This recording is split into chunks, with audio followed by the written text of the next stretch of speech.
अस्सलाम वालेकुम। अस्सलाम वालेकुम।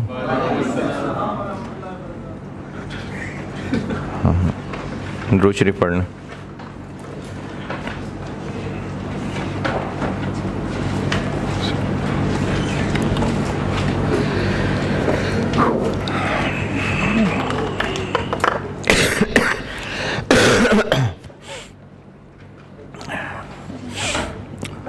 होमवर्क तो नहीं कर सके होंगे, किया है?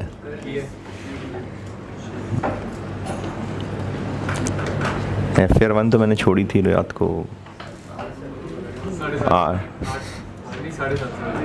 7:30।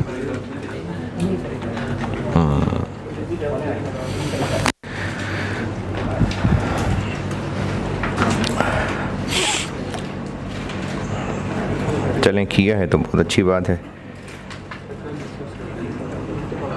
हैं? तो वो तो आज एक और होमवर्क देना था, एक सवाल देना है और बस आज। ठीक है, भी 99 में ठीक है, कल 99 में कर लेता हूँ डिस्कस। फिर एक सवाल और होमवर्क सुन लें। ये सवाल ना special order mix limiting factor, spring 18,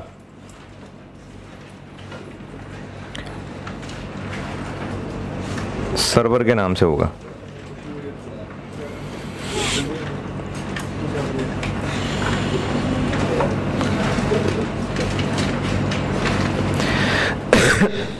मेरी बुक में क्वेश्चन 11, सर्वर लिमिटेड। ये लिमिटिंग फैक्टर का सवाल है और साथ ये स्पेशल ऑर्डर मिक्स है, यानी दो प्रोडक्ट्स रेगुलर बनाते हैं और साथ एक स्पेशल ऑफर में आई है, तो वो स्पेशल ऑफर की वैल्यूएशन भी आ गई बीच में और वो सबसे अच्छा है। तो ये तीन चीज़ें हो गई और उन तीन चीज़ों के ऊपर लिमिटिंग फैक्टर है। दो प्रोडक्ट पहले बनाते हैं, तीसरा स्पेशल ऑर्डर आया है, स्पेशल ऑर्डर प्रॉफिटेबल है, वो उन बाकी दोनों से अच्छा है रैंकिंग में, तो इसलिए फिर ये लिमिटिंग फैक्टर आ गया। तो ये है सवाल स्प्रिंग 18।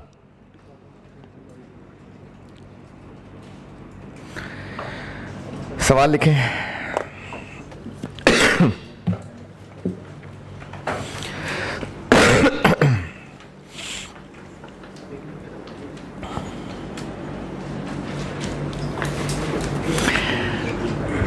अच्छा, ये क्योंकि अब ये क्लास कुछ जीटी वाले बच्चे भी ऑनलाइन सुन रहे होंगे, तो एक बात मैंने यहाँ बोल दी थी, जीटी में नहीं बोली थी, दोबारा कर देता हूँ। कल जो क्लास में इलस्ट्रेशन 6 मैंने कहा था देखने को, उसमें कमिटमेंट थी ए की 500 यूनिट्स की, 500 थे मेरे ख्याल में। उसके अलावा वैसे जो ए की डिमांड दी हुई थी वो दी हुई थी 4000 यूनिट्स, और सवाल में लिखा हुआ था कि ये वाले जो 500 हैं वो हमने जो मंथली डिमांड कैलकुलेट की हुई है ये उसके अंदर शामिल है। ये लिखा हुआ था। ये लिखा होना, ये जानना इसलिए ज़रूरी था कि अगर ABC की रैंकिंग में नंबर 1 ए आ जाता तो पहले ये 500 तो बना ही चुके होते, उसके बाद रैंकिंग ए नंबर 1 आने की वजह से हमें फिर ए बनाना होता, लेकिन अब की बार वो 4000 ना बनाते, 3500 बनाते। इसलिए ये बात सवाल में बतानी ज़रूरी है कि जो कमिटमेंट बताई हुई है और उस प्रोडक्ट की जो वैसे डिमांड बताई हुई है, क्या ये इसके अंदर शामिल है या इसके अलावा, ये बताया होना ज़रूरी है। चलें, सवाल लिखें। हैं? इंशाल्लाह बताई होगी, नहीं बताई तो आप नोट लिख दें जो आपको ठीक लग रहा है। और जीटी में तो मैं वो आज अभी जाऊंगा तो बता दूंगा, लेकिन जिन लोगों ने अब ऑनलाइन क्लास लेनी है जीटी की, तो इसलिए वैसे बता देता हूँ कि एक आसान सा सवाल था जो मैंने यहाँ गुलबर्ग में वहीं बैठे बैठे स्टूडेंट से करवाया था, और जिन्होंने किया था वो कर ही लिया होगा, आसान सा था। तो उसमें एक सवाल बता देता हूँ, वो जीटी में मैंने तब तक नहीं बताया था कल। वो था ऑटम 16, ऑटम 2016, गैलेक्सी इंजीनियर्स के नाम से था, और मेरी बुक में था वो क्वेश्चन 24। हैं 14 था, मेरी बुक में क्वेश्चन 14 था गैलेक्सी इंजीनियर्स के नाम से। तो ये एक आसान सा सवाल था प्रैक्टिस के लिए, अगर कोई ये वो जीटी वाले बच्चे जो अब इसको ऑनलाइन सुन रहे हैं और कल वो क्लास में थे और आज वाली क्लास वो ऑनलाइन देख रहे हैं, तो गैलेक्सी इंजीनियर्स के नाम से एक आसान सा सवाल है, प्रैक्टिस के लिए है, कर लेंगे तो अच्छी बात है। चलें, बस इसके अलावा जीटी गुलबर्ग बराबर थे। अब लिखें सवाल।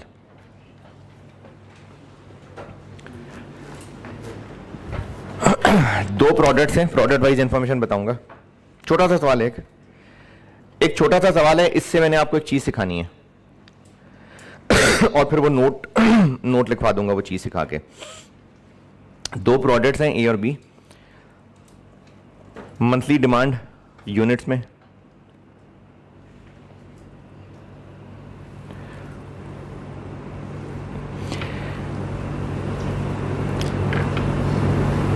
ए की 3000, बी की 4000। दो प्रोडक्ट्स हैं ए और बी और प्रोडक्ट वाइज डाटा बता रहा हूं। मंथली डिमांड है यूनिट्स में 3000 4000, labour hours per unit, labour hours per unit,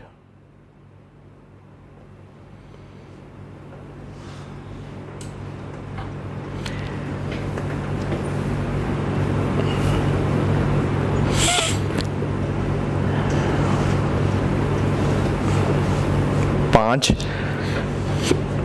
और 3, 5 और 3,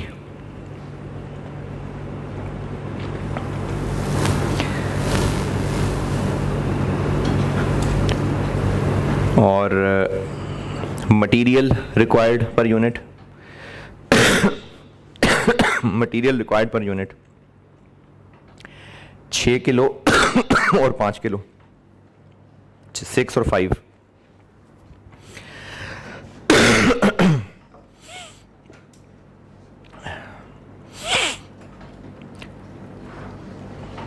contribution per unit, contribution per unit 15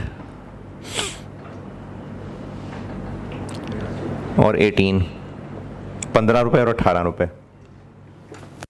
चलें, प्रोडक्ट वाइज यही था। उसके बाद लिखें total labour hours, total labour hours available for the month,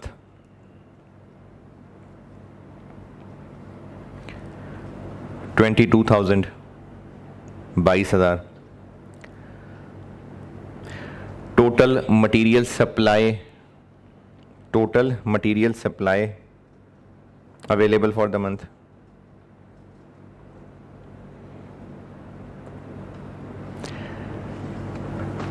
$39,000 kg, 39,000 kg।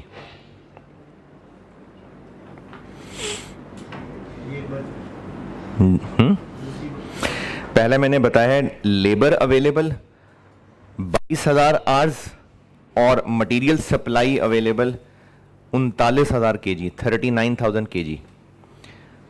Required है आपसे, लिमिटिंग फैक्टर कौन सा है, लेबर है कि मटेरियल है?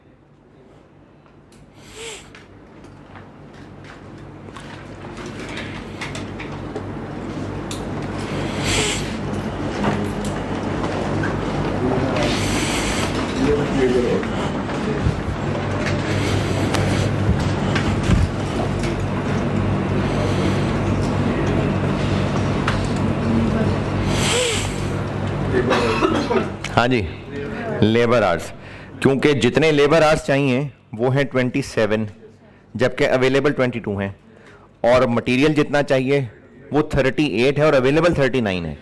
तो इस मिसाल से आपको ये बात सिखाई है कि अगर बज़ाहिर एक से ज़्यादा फैक्टर्स लिमिटेड लग रहे हैं तो आप खुद टोटल रिक्वायरमेंट से कंपेयर करके चेक करेंगे कि वाकई असली वाला लिमिटिंग कौन सा है। अगर क्वेश्चन में आपको एक से ज़्यादा फैक्टर्स अपेरेंटली लिमिटेड लग रहे हैं, जैसे मटेरियल कहा बस इतना अवेलेबल है, लेबर कहा बस इतनी अवेलेबल है, तो लग रहा है शायद दोनों लिमिटेड हैं। तो फिर आपको टोटल रिक्वायरमेंट से कंपेयर करके फैसला करना पड़ेगा कि वाकई कौन सा लिमिटिंग है।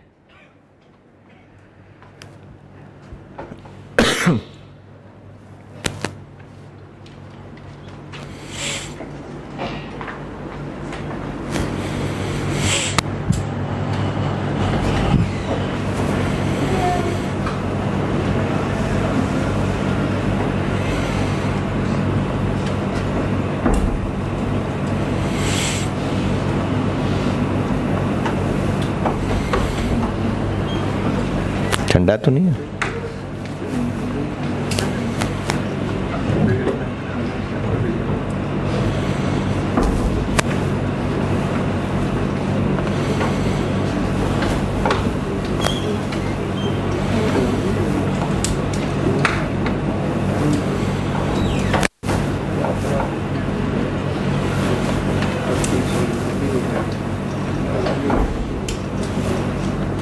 जी लिख लिया। अच्छा अब इस सवाल से आपको ये पॉइंट सिखाया था, ये नोट लिख लिया आपने। फिर अब एक और चीज सिखानी है, तो फिर आप लिखें सेम सवाल है, सिर्फ मटेरियल चेंज कर रहा हूं, बाकी सब सेम है। और टोटल मटेरियल अवेलेबल हुआ है अब 34,000 34,000 किलो। सेम सवाल है, और बस अब मैं आपको ना इस सवाल को सॉल्व नहीं करूंगा, बस आपको एक चीज सिखाने लगा हूं। फिर इसके जवाब में एक पास्ट पेपर का सवाल कराऊंगा। मटेरियल कहा है, टोटल जो अवेलेबल है वो 34,000 है, बाकी सब सेम है। मटेरियल 34,000 किलो अवेलेबल है।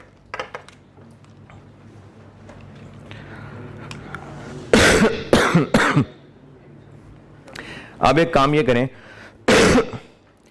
बल्कि ऑलरेडी कर चुके, लेबर भी लिमिटिंग है और मटेरियल भी है ना, दोनों लिमिटेड आ गए। अब एक काम ये करें कि कंट्रीब्यूशन पर आर निकालें, दोनों की कंट्रीब्यूशन पर केजी निकालें।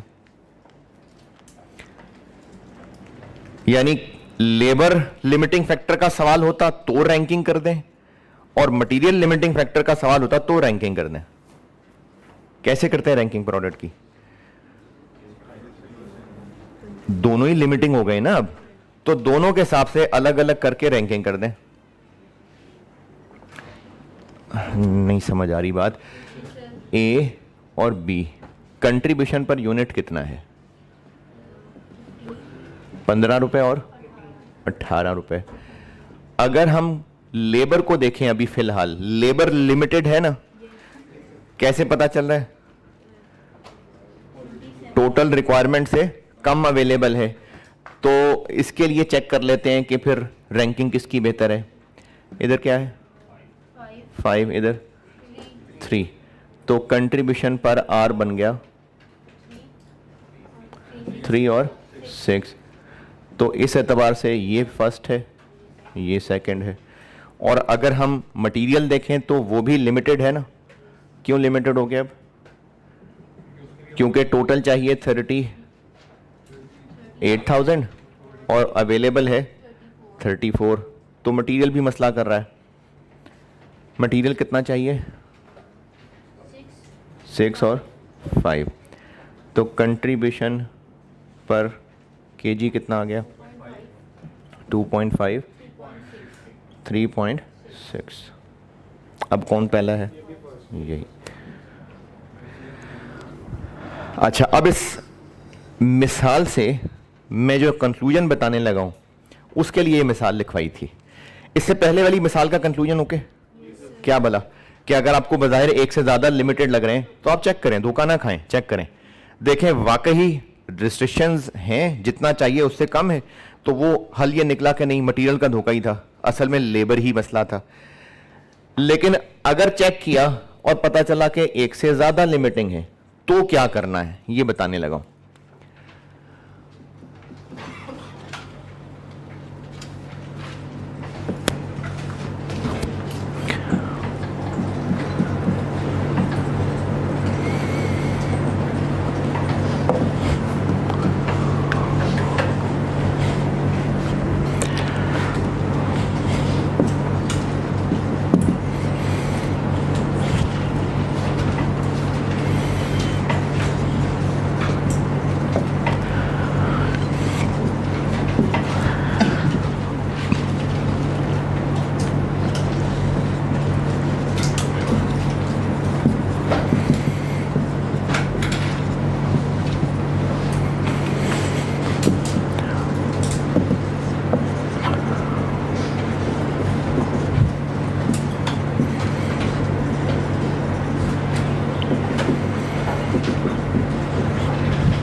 ये शाखें समझें पहले तो, फिर फल तो बाद में लगाऊंगा, पहले शाखें तो समझ आए। क्या फ़र्क किया मैंने?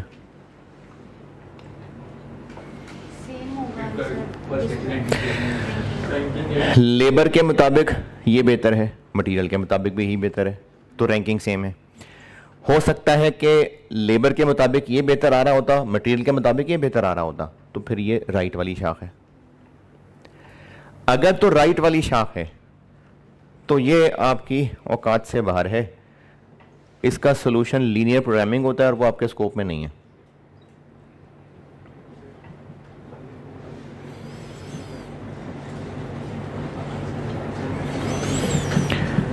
शायद आपने वो QM में पढ़ा हुआ है?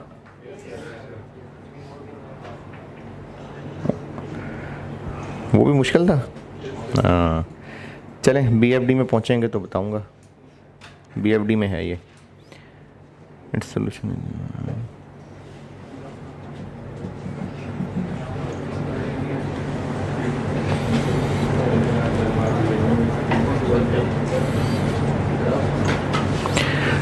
तो इसलिए आपके सवाल में तो ऐसा नहीं होगा, ये हो सकता है आपके सवाल में, और अगर आपके सवाल में ऐसा हुआ तो फिर इसका सलूशन है जैसे मैं अभी करने लगा हूं। तो बजाय इसके कि यहां कहानी लिखूं, मैं आपको कह देता हूं it will be solved like spring 14, जो भी करने लगे। अभी स्प्रिंग 14 कराने लगा हूं जो कि मेरी बुक में होगा स्प्रिंग 14।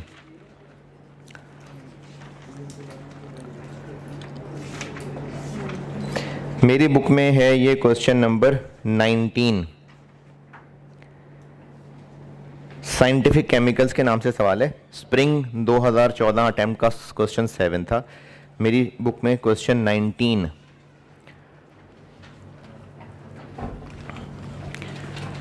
ये एक दफ़ा हुआ इस तरह का सवाल टेस्ट, और जिस तरह से पहले भी देखा ही है, पुराने सवाल टेस्ट होते ही हैं साइंटिफिक केमिकल्स।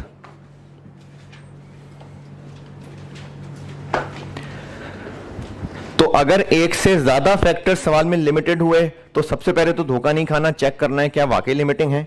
हो सकता है धोखा हो, लेकिन अगर वाकई लिमिटिंग है तो फिर रैंकिंग करके देखेंगे दोनों के हिसाब से। अगर दोनों के हिसाब से सेम रैंकिंग है तो ही ये सवाल आपको टेस्ट हुआ, वरना आपको टेस्ट ही ना होता।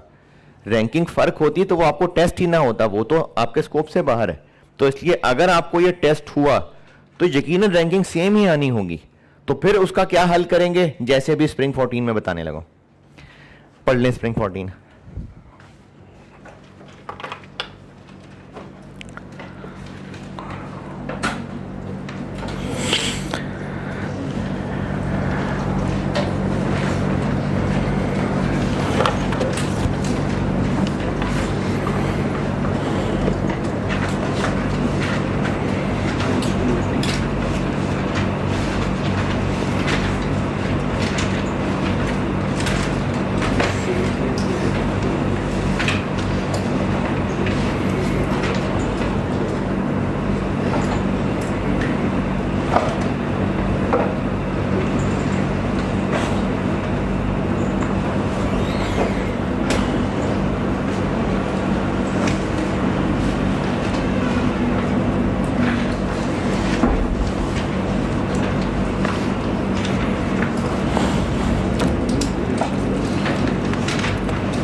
चलिए, पढ़ लिया होगा सवाल आपने।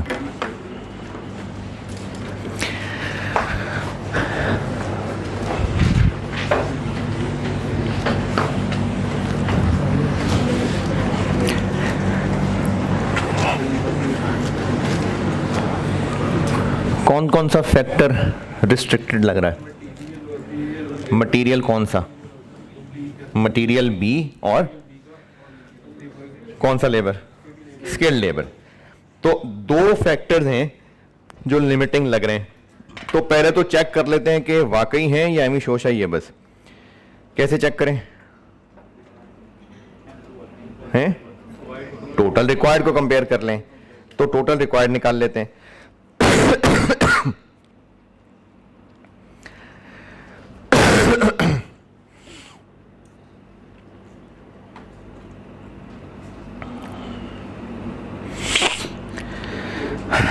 तो टोटल रिक्वायर्ड निकालते हैं। दो प्रोडक्ट्स हैं, ये मैं कर रहा हूं स्प्रिंग 14। पहले चेक करते हैं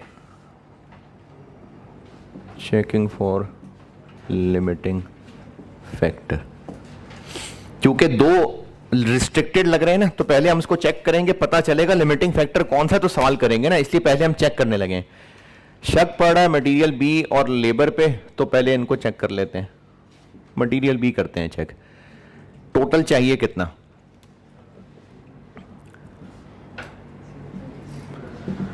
C31 के लिए कितना चाहिए? C31 कितने हमने बेचने हैं? हाँ जी, लोकल बेचने हैं 40 और एक्सपोर्ट बेचने हैं 25, तो 65,000 हमने बेचने हैं। अब 65,000 के लिए मटेरियल कितना चाहिए? 3.5। तो अच्छा चलें, साथ ही वो डी भी बता दें। D32 के कितने यूनिट्स बनाने? 74। और इसके लिए कितना लगता है? 2.6। तो C31 के लिए चाहिए 227500 और डी के लिए 192400। तो हमें टोटल मटेरियल चाहिए 419900, जबकि अवेलेबल कितना है? 27700 अवेलेबल है सिर्फ। वो मंथली है। और ये कैसे पता कि मंथली नहीं करना, हमने साल का करना है? क्योंकि जो आपको पॉइंट नंबर 1 में ये डाटा दिया वो annual local and export sales है। तो अवेलेबल फिर 27,700 नहीं है, अवेलेबल है 27,700 इंटू 12, 332,400। तो ये तो है रिस्ट्रिक्टेड। लेबर चेक कर लेते हैं।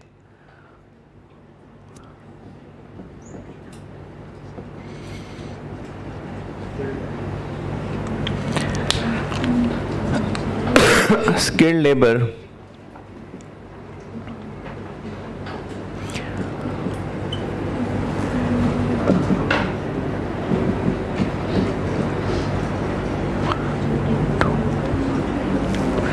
C31 के लिए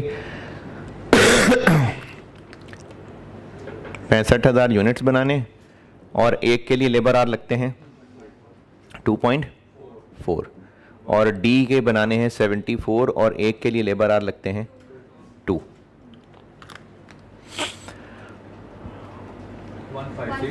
156 000 148 000 तो टोटल चाहिए 304 000 जबकि अवेलेबल कितने हैं?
हाँ जी, कितना अवेलेबल है?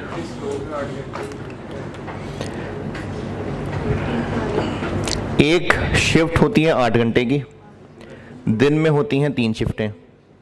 ये हो गए एक दिन के आवर्स, लेकिन ये तो एक बंदे के होंगे, 35 लोग हैं। ये हो गए दिन,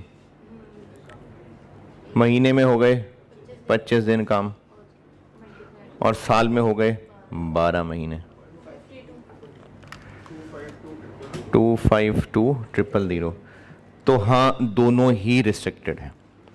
और यकीनन आपका सवाल टेस्ट हुआ है तो सेम रैंकिंग ही होगी, डिफरेंट होती तो वो तो सवाल ही ना होता। लिमिटिंग फैक्टर चेक हो गया, अब इसके बाद सवाल सॉल्व होगा, जैसे पहले करते हैं वैसे ही होगा।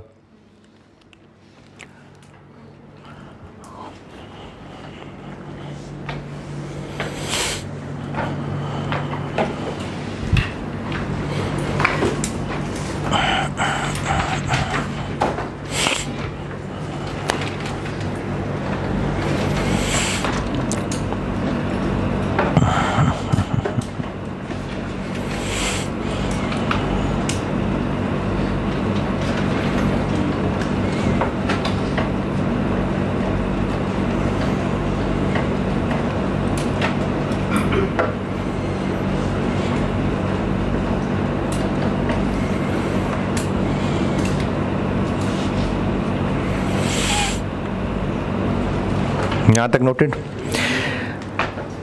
अब चूंकि लिमिटिंग फैक्टर है तो कंट्रीब्यूशन तक तो जाना ही है। अरे सवाल तो प्लान ही नहीं किया, ये कैसे पता इस टॉपिक का सवाल है? क्योंकि उसने पूछा हुआ है कि ऑप्टिमल प्रोडक्शन, लेकिन मैंने तो ऑप्टिमम प्रोडक्शन बताया था। अच्छा अच्छा, ये सेम है। तो ऑप्टिमल प्रोडक्शन प्लान पूछा हुआ है और इस वर्ड से ही सिर्फ नहीं पहचानना, सवाल का डेटा भी जो है ना वो भी इसी से ही बता देता है कि ये वाला टॉपिक है। एक से ज़्यादा प्रोडक्ट्स हैं, फलानी चीज़ लिमिटेड है, तो इससे अंदाज़ा हो जाता है। बहरहाल ऑप्टिमल प्रोडक्शन प्लान रिक्वायर्ड है नेक्स्ट ईयर का।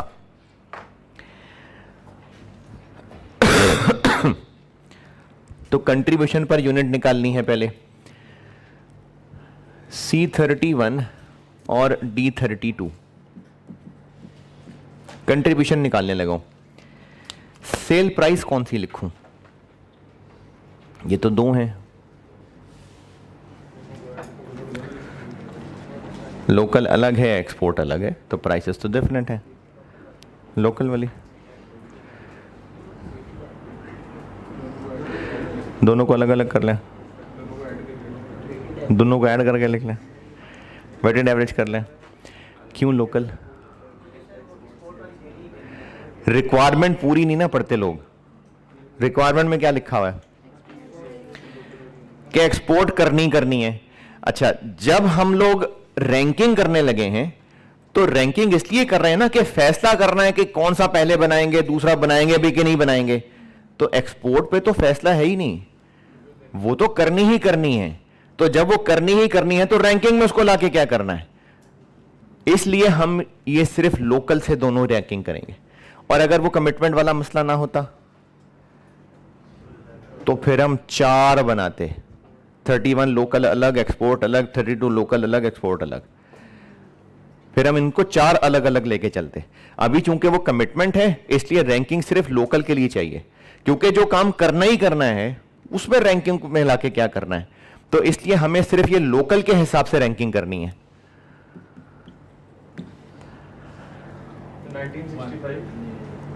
1965 1410। मटीरियल एक है ए, कितना?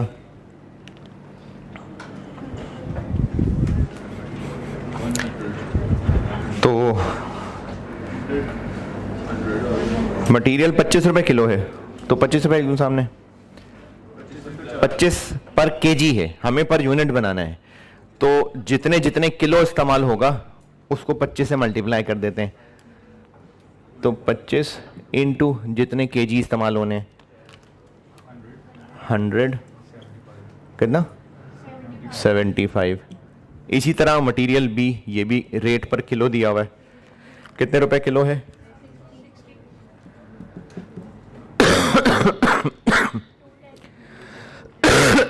210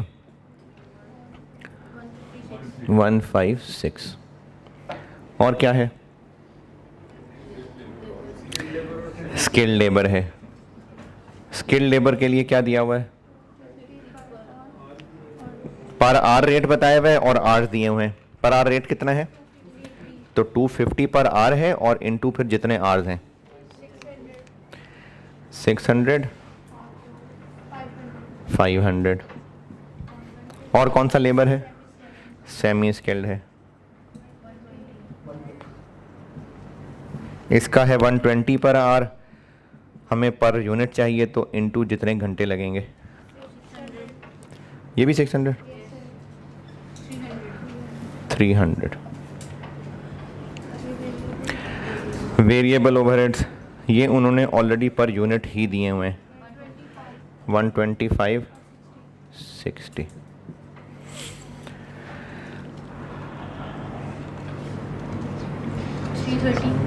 अच्छा, किसी सवाल में ना सेलिंग कॉस्ट दी नहीं हुई थी, होती तो वो भी लेते या ना लेते? वेरिएबल सेलिंग कॉस्ट दी होती तो वो भी लेते, कंट्रीब्यूशन निकालने में वो भी करते इस्तेमाल। 330 319 ये आ गया कंट्रीब्यूशन पर यूनिट। लेकिन रैंकिंग करनी है हमने वो फैक्टर के हिसाब से, तो कंट्रीब्यूशन पर यूनिट निकाल लिया। अब ये वो चीज़ है जो मैंने इससे पिछले सवाल में ये 15 रुपए और 18 रुपए खुद दिया था। अब हमने दोनों के ऊपर रैंकिंग चेक करनी है। मटेरियल बी कितना चाहिए? 3.5 kg और 2.6 kg। तो इसके हिसाब से रैंकिंग करेंगे तो कंट्रीब्यूशन पर केजी निकालनी पड़ेगी। 94.28 122. अच्छा भी 7। अब इसमें पहली पोजीशन D32 की,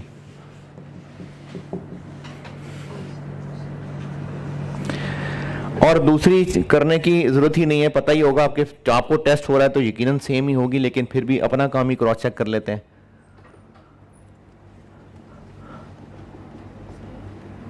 इसी से आगे चल रहा हूँ, इसी से नीचे स्किल्ड लेबर के चाहिए 2.4 आवर्स और 2 आवर्स, और कंट्रीब्यूशन पर आवर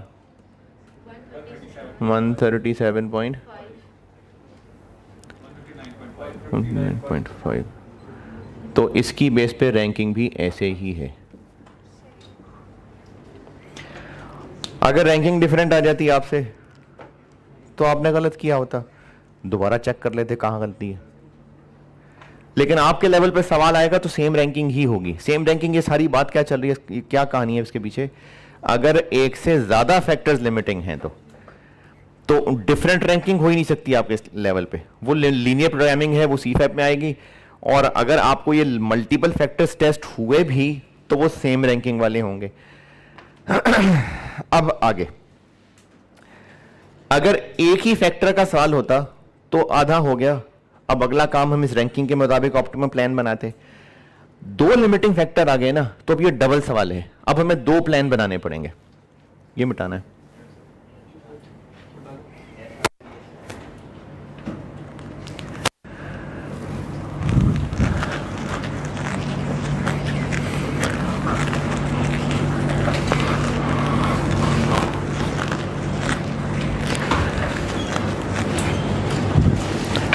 अब हम 2 प्रोडक्शन प्लान बनाएंगे।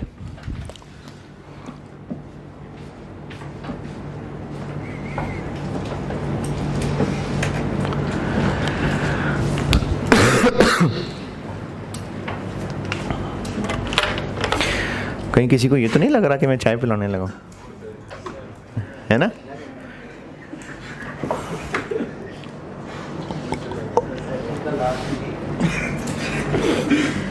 सेशन का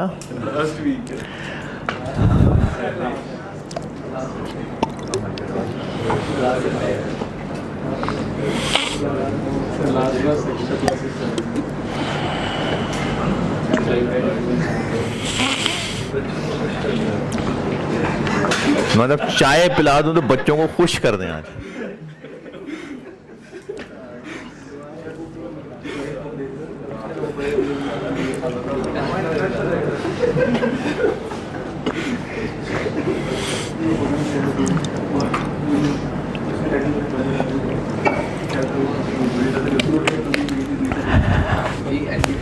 ये थोड़ी थोड़ी पिला देते हैं यार। अच्छा अच्छा अच्छा।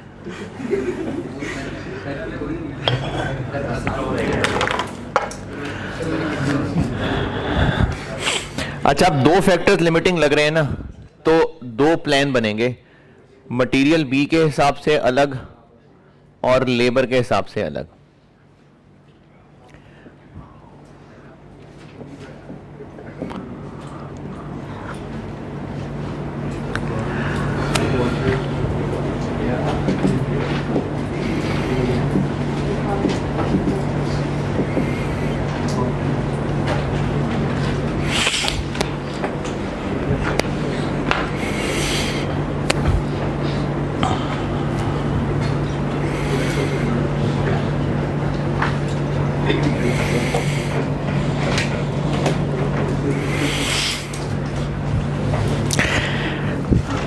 अवेलेबल कितना है?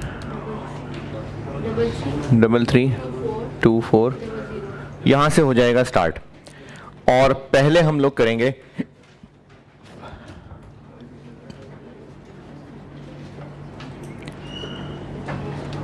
पहले हमने कमिटमेंट पूरी करनी है। कमिटमेंट है ना, कौन सी कमिटमेंट है? एक्सपोर्ट। तो पहले वो पूरी करनी है। और उसमें पहले किसको बनाए? C31 को कि D32 को? जिसको मर्जी बना रहे हैं, बनाने तो दोनों ही हैं। सी पहले आता है, सी पहले बना लें। दोनों ही बनाने हैं ना, तो जिसको मर्जी पहले लिख लें। सी के एक्सपोर्ट कितने करने हैं? मैंने इसलिए ये डी पहले नहीं लिखा ताकि आपको ये ना लगे कि ये भी पहले रैंकिंग के हिसाब से करना होता है। ये दोनों ही बनाने हैं ना। कितने? 25,000। कितने किलो लग जाएंगे इसके लिए?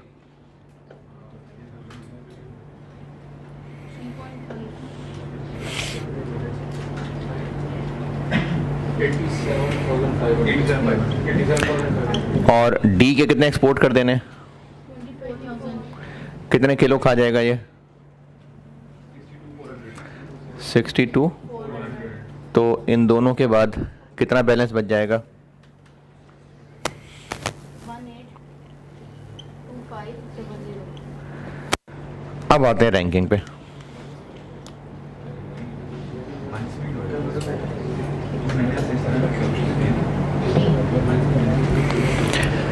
ये तो कमिटमेंट में लग जाएंगे, बाकी ये रह जाएंगे। इसके बाद अब रैंकिंग के जरिए आएंगे। अब हम पहले करते हैं डी को। कितनी डिमांड है? 50,000। कितने किलो खा जाएगा ये? 130।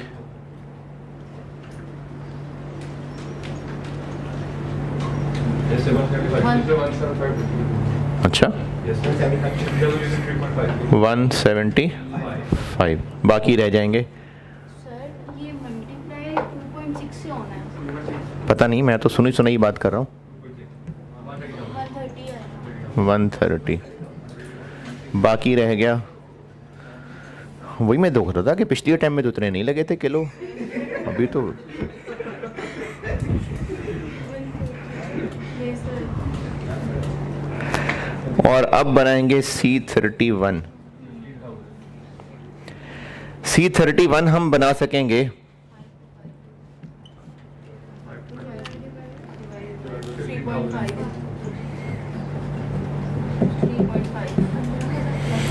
15,000 बना सकेंगे। एक ये प्लान है, और फिर एक प्लान बनेगा लेबर के एतबार से।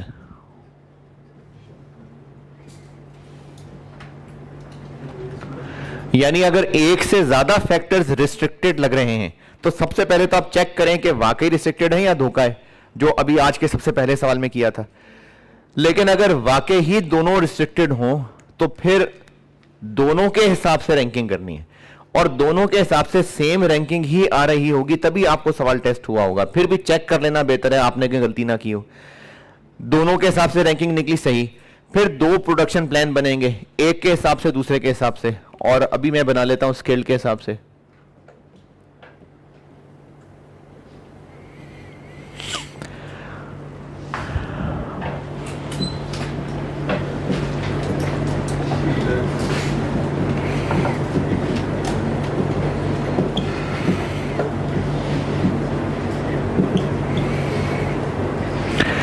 ये कितने अवेलेबल हैं? 252,000। इसमें भी हम लोग पहले प्रोडक्शन करेंगे एज पर कमिटमेंट।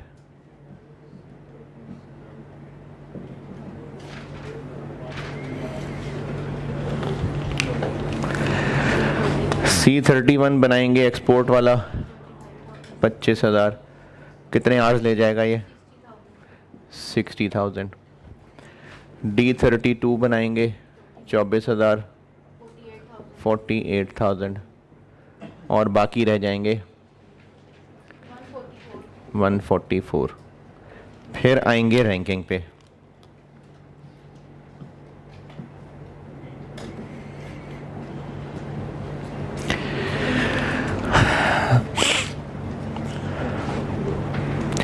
अच्छा, कुछ बच्चे ना बहुत ज़्यादा टेंशन लेते हैं। हो सकता है कोई बच्चा ये परेशान हो कि जब रैंकिंग में करते हैं फिर तो मैं हर एक लाइन का बैलेंस निकालता हूँ।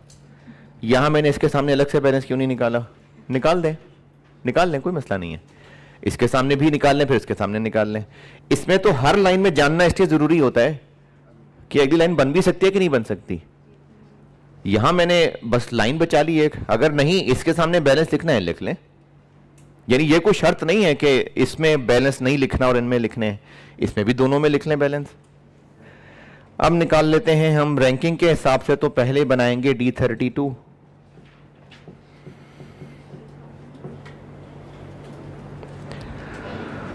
अच्छा, अगर किसी काबिल बच्चे को लगता है ना सर क्या बच्चों वाली बातें, ऐसे थोड़ी को सोचता है, मुझे पास सवाल आते हैं, मुझे पता है, होते हैं बहुत सारे मासूम बच्चे, तो इसलिए मैंने सबको लेके चलना होता है।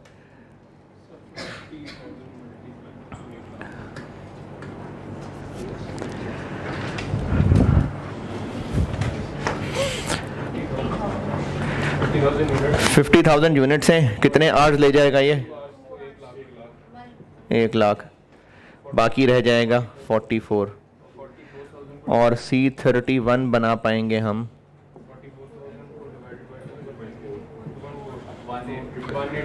18,333।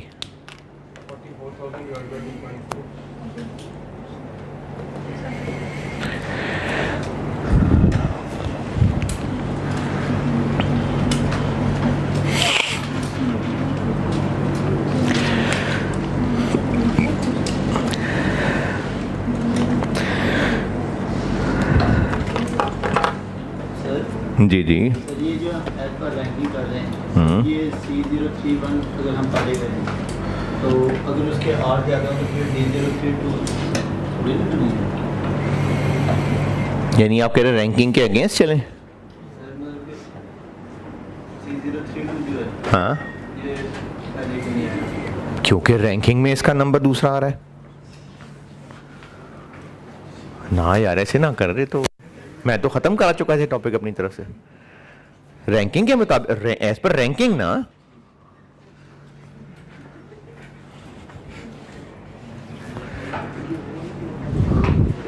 ये मैंने ये खत्म हो गया टॉपिक। ये रैंकिंग वाली बात क्लियर है ना? इन दोनों में से ऑप्टिमम कौन सा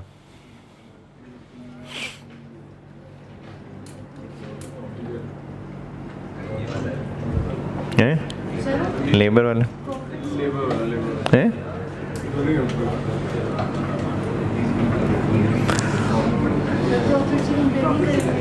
प्रॉफिट से कंपेयर करें? अच्छा, उसके बगैर नहीं हो सकता।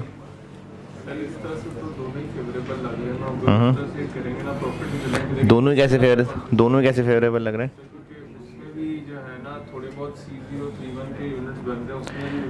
थोड़े बहुत प्रॉफिट के ही होगा, कंपैरिजन करें तो इसके ऊपर जाएंगे, अगर उतना मटेरियल होना नहीं है, कोई कम करना नहीं है, तो इसमें मिनिमम आइटम हाँ जी, दोनों में से कौन सा बेहतर है प्लान? लेबर वाला बेहतर है। क्यों लेबर वाला बेहतर है?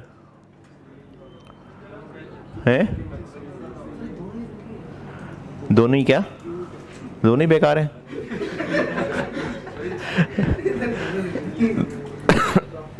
इनमें से कोई एक प्लान होगा ना जी।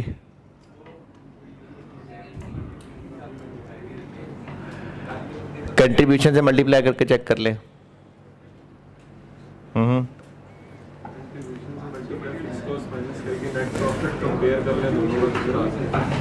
कंट्रीब्यूशन निकाल लें, फिर फिक्स कॉस्ट भी माइनस कर लें। मैं असल में जो सवाल आपसे पूछ रहा हूं ना, तो वो मैं आपसे जान के ही धोखे वाला सवाल पूछ रहा हूं। मेरा यह सवाल बनता ही नहीं कि इनमें से कौन सा बेहतर है। सवाल यह है कि इनमें से पॉसिबल कौन सा है। मटेरियल वाला ये पॉसिबल ही नहीं है। दोनों ही लिमिटिंग हैं। ये टेबल बनाया हुआ है इग्नोरिंग लेबर का मसला, ये टेबल बनाया हुआ है इग्नोरिंग मटेरियल का मसला। यानी ये टेबल सिर्फ ये बता रहा है कि बाकी सब ठीक हो, सिर्फ लेबर का मसला हो तो कितने बना सकेंगे। ये टेबल बता रहा है कि मटेरियल बी का मसला हो, बाकी सब ठीक हो तो कितने बना सकेंगे। तो दोनों ही मसले हैं। मोबाइल की बैटरी भी कम है, बंद होने वाला है, बैलेंस भी खत्म होने वाला है। कॉल पहले कट जाएगी, किस वजह से? जो दोनों में से पहले खत्म हो जाएगा, है ना भाई। बैटरी भी लो है और बैलेंस भी लो है, कॉल मिलाई हुई आपने। अब कॉल बंद हो जाएगी, किसकी वजह से बंद होगी? जो पहले खत्म हो जाएगा। तो अब जो पहले खत्म हो गया, दूसरा बेशक बाकी है, कॉल तो गई ना। तो अगर मटेरियल ही पहले खत्म हो गया, 15,000 यूनिट्स बना सके, तो ये लेबर क्या लूडो खेलेंगे बैठ के? लेबर क्या करेंगे लोग बैठ? तो लेबर तो बना ही नहीं सकेंगे यूनिट्स। तो इसलिए दोनों में से बेहतर की बात नहीं है। जब दोनों प्लान बन गए तो इनमें से ये पॉसिबल ही नहीं है, क्योंकि ये लेबर इतने यूनिट्स तक है अवेलेबल, मटेरियल सिर्फ इतने। देखें, इन दोनों में मैंने बस कलर ही डिफरेंट किया है, वरना आखिरी लाइन से ऊपर तो कॉमन है ना। यानी D32 पूरे बन जाएंगे, लेकिन C31 के लिए लेबर के पास इतने तक बनाने की गुंजाइश है, मटेरियल उससे पहले ही खत्म हो जाएगा, सिर्फ 15,000 ही बन पाए होंगे। तो इसलिए दो प्लान्स बनाने के बाद हम देखेंगे जिसमें यूनिट्स कम बन रहे हैं वो ऑप्टिमम प्रोडक्शन प्लान है, क्योंकि दूसरा पॉसिबल ही नहीं है। तो इसका कंक्लूजन ये होगा कि चूंकि मटेरियल पहले खत्म हो जाएगा, इसलिए मटेरियल ही लिमिटिंग फैक्टर है और ऑप्टिमम प्लान मटेरियल बी वाला है। ये कंक्लूजन होगा इसका।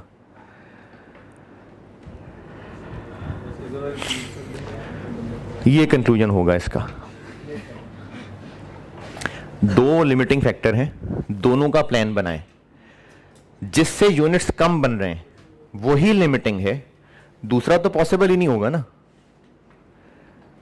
इन दोनों प्लान से पता चल रहा है कि पहले मटेरियल खत्म हो जाएगा, इसलिए जो मटेरियल वाला प्लान है वही पॉसिबल है, इसलिए वही ऑप्टिमम प्रोडक्शन प्लान है।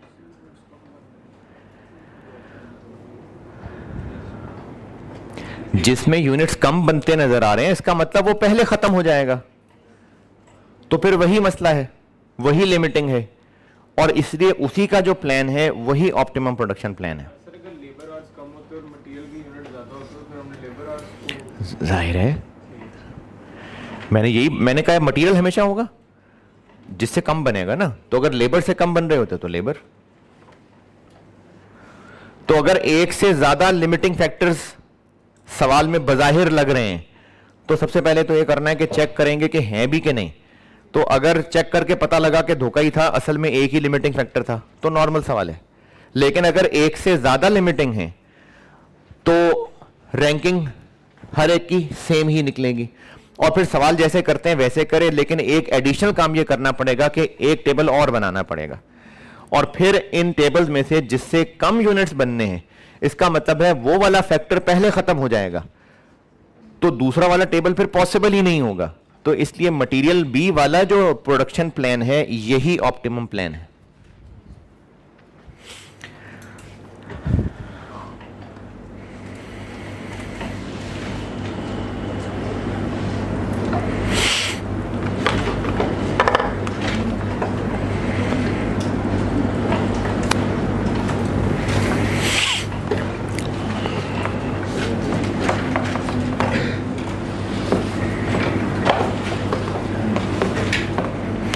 क्या हुआ है? इसी को ये मूव नहीं कर रहा ना, ऊपर ऊपर कर दें इसको, स्विंग ऊपर कर दें इसको।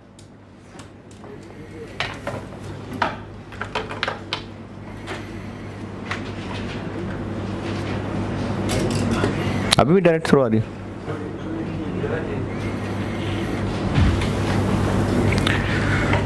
वो आपको असल में उधर के एसी की आदत है ना, वो जीटी वाले की। क्या हुआ?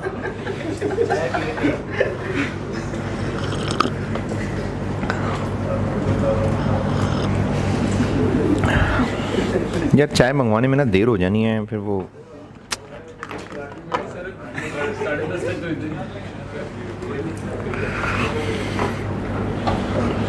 चले जो फारिग बैठा है वो ले आए फिर जाके।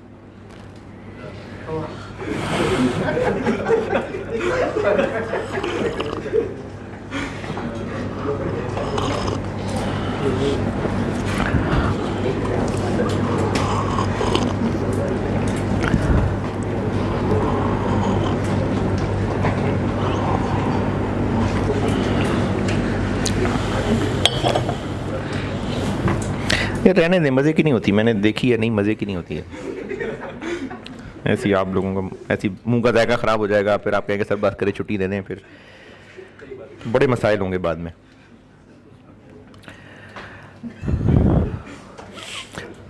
चलें एक छोटा सा सवाल कराता हूँ, फिर ये 97 ख़त्म करता हूँ। हैं ये ख़त्म, लिमिटिंग फैक्टर डिसीजन ख़त्म।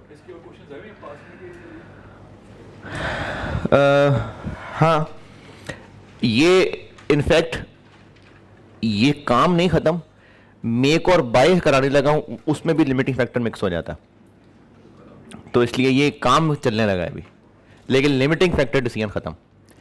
और लिमिटिंग फैक्टर डिसीजन का एक सवाल मैंने कल होमवर्क दिया था, एक अभी बताया है, और अगर करना है तो ये दोनों कर लें तो मैं डिस्कस कर लूँ कल। एक मैंने कल बताया था ऑटम 2011, सीगल के नाम से किसी ने किया है वैसे? तो बहुत मसले हैं। चलो ठीक है शाबाश। और दूसरा मैंने बताया server limited spring 18। Server limited में ओवरहेड्स की बड़ी अच्छी कैलकुलेशन है, लेबर मतलब सारा ही बड़ा मजे का सवाल है। और इसमें स्पेशल ऑर्डर के साथ लिमिटिंग फैक्टर मिक्स किया था।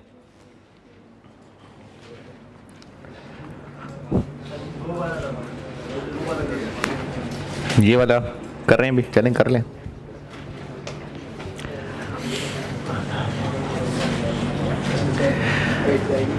रेहान इधर भी पहले एक लाइए और तो मिटा ही दिया मैंने अब।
तीसरा टाइप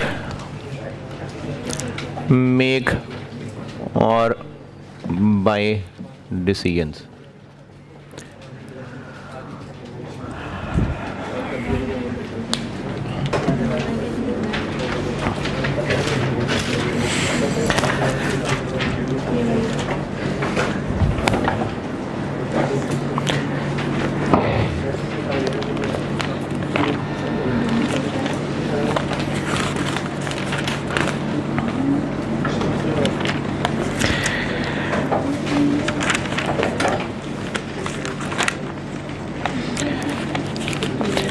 अच्छा, पिछले चैप्टर में मुझे याद नहीं रहा था बताना, सीवीपी में पहले ही पेज पे मैंने कुछ अजम्पशंस लिखी हुई हैं, ये याद करनी है, ये थ्योरेटिकली टेस्ट हो सकती हैं। बाकी मैं साथ साथ बताता आया हूं, मेरे ख्याल में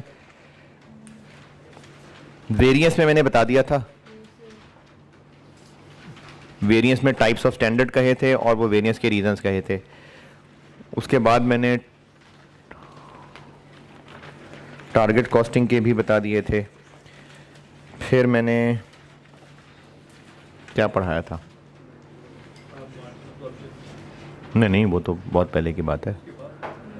टारगेट कॉस्टिंग के बाद इन्वेंट्री मैनेजमेंट में कुछ नहीं है याद करने वाला, बस सीवीपी। तो सीवीपी की अजम्पशंस पहले पेज पे हैं। और इस चैप्टर के अंदर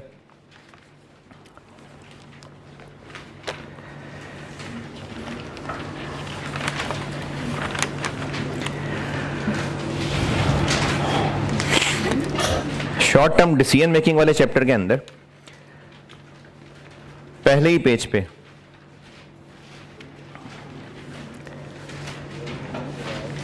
एक हेडिंग है 2.1 और 2.2 रेलेवेंट कॉस्ट और इररेलेवेंट कॉस्ट की। अब ये जो टर्म्स है ना, ये किताबी लिहाज से मुझे पहले सिखानी चाहिए थी, फिर सवाल कराने चाहिए थे, लेकिन मैंने आपको पहले कॉन्सेप्ट सिखाए हैं। अब आपको ये सारी चीजें पता हैं। जैसे इंक्रीमेंटल कॉस्ट जो एडिशनल होगी तो रेलिवेंट होगी, बिल्कुल होगी।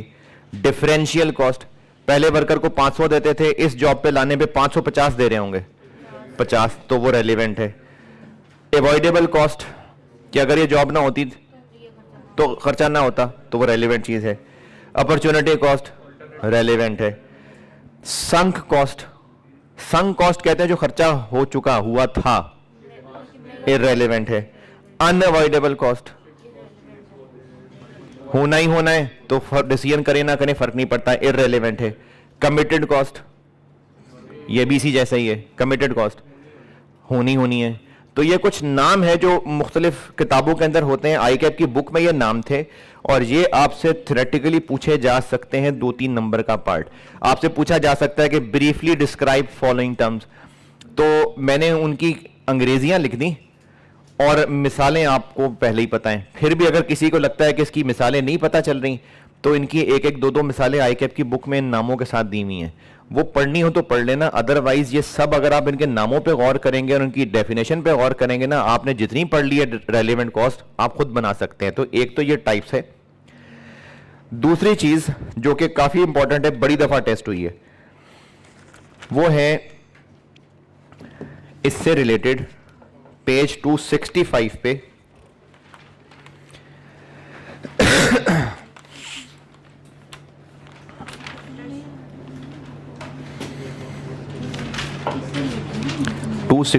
पेज पे आउटसोर्सिंग डिसीजंस एक हेडिंग है, इसके नीचे एक हेडिंग लिखी हुई है फैक्टर्स टू बी कंसिडर्ड।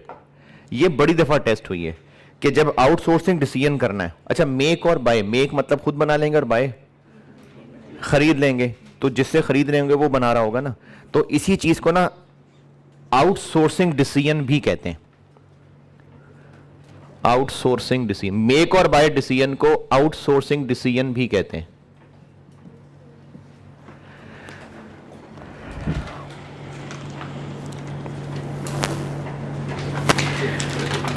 तो ये फैक्टर्स लिखे में, इनको रट्टा लगाने की जरूरत नहीं है, मैं आपको वैसे ही बता देता हूं, और वो आप अपने अल्फाज में लिख सकते हैं तो अपने अल्फाज में लिख लेना।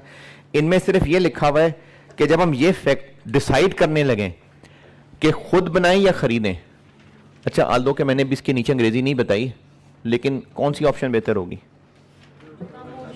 जो सस्ती होगी। तो अदर फैक्टर्स ये हैं कि सिर्फ सस्ते के पीछे नहीं जाना, और भी बातें सोचनी है। और क्या क्या हो सकता?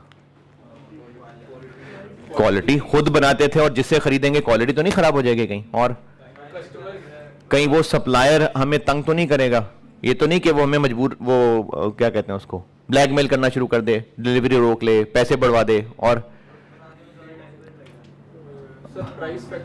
बनाने में ज्यादा टाइम, तो वो कॉस्ट्स की कैलकुलेशन में आ जाएगा।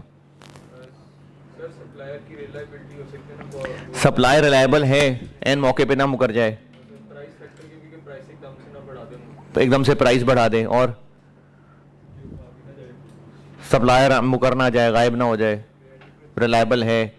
फिर इसके अलावा जो हम अगर मेक करते थे अब नहीं करेंगे, तो हमारे वर्कर्स फारिग बैठेंगे, क्या उनसे और कम करा सकते हैं? नहीं करा सकते, वर्कर्स नाराज हो जाएंगे, फिर प्रोडक्ट की क्वालिटी फर्क हुई, कस्टमर नाराज हो सकते हैं। ये मुख्तलिफ फैक्टर्स हैं, ये भी कंसिडर करने चाहिए। तो अगर आप ये यहां से ना भी पढ़े ना, ये बना लिए हो गए, लेकिन चलें अंग्रेजी फंस जाती है लिखते लिखते, तो अगर आप ये यहां से कर लें तो ठीक है। तो ये चीज मल्टीपल टाइम टेस्ट हुई है, ठीक है। मेक और बाय डिसीजन एक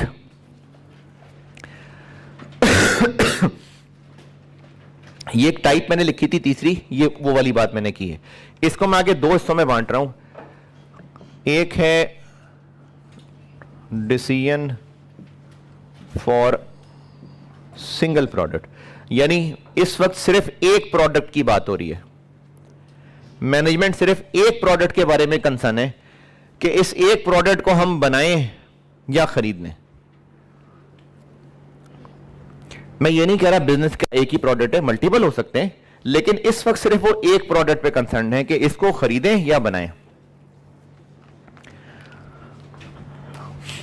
तो इसका फैसला कैसे करेंगे?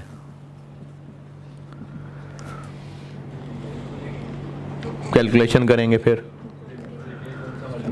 जो सस्ता होगा वो कर लेंगे, वैसे ही है।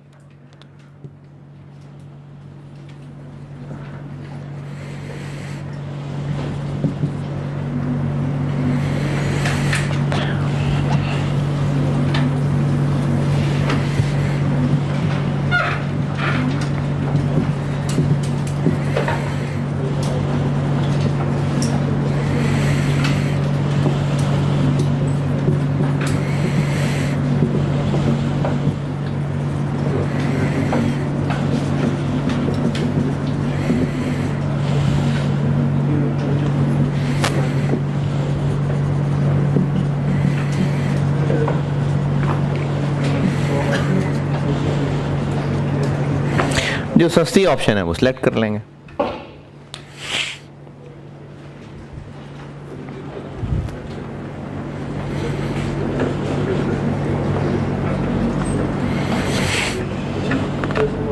सर वो तो हम उस वक्त कोर्स सेविंग के लिए करेंगे, लेकिन जो ज़्यादा मतलब जो बनाते हैं वो ज़्यादा कॉस्ट को पाती है, लेकिन बिकती भी ज़्यादा है और उसकी प्राइस भी ज़्यादा है जो चीज़ें हैं उससे, तो फिर हम उसका डिसीजन कर सकते हैं। यानी जो हम बना रहे हैं वो बेहतर क्वालिटी का बना रहे हैं और उसकी हम सेल प्राइस भी ज़्यादा रख रहे हैं, और अगर हम लोग जो ख़रीद के बेचेंगे वो थोड़ी हल्की क्वालिटी का होगा, तो फिर ना हम सिर्फ कॉस्ट्स कंपेयर करने की बजाय कंट्रीब्यूशंस या प्रॉफिट, रेलेवेंट प्रॉफिट कंपेयर कर रहे होंगे, तो जिस पे ज़्यादा प्रॉफिट आएगा वो।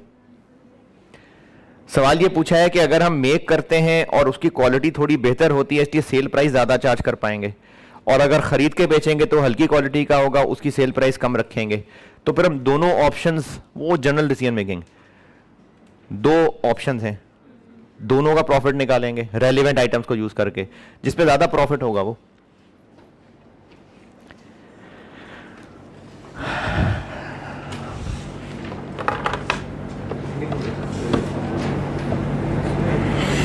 सर लेकिन इसमें ये फैक्टर भी तो हो सकता है ना कि ज़्यादा प्राइसेस से हो सकता है कस्टमर खरीदेगा प्रोडक्ट। ये सब नॉन फाइनेंशियल फैक्टर्स है ना, मैं तो बात कर रहा हूँ आपको जब न्यूमेरिकल सवाल आएगा तो उसमें हमने क्या करना है।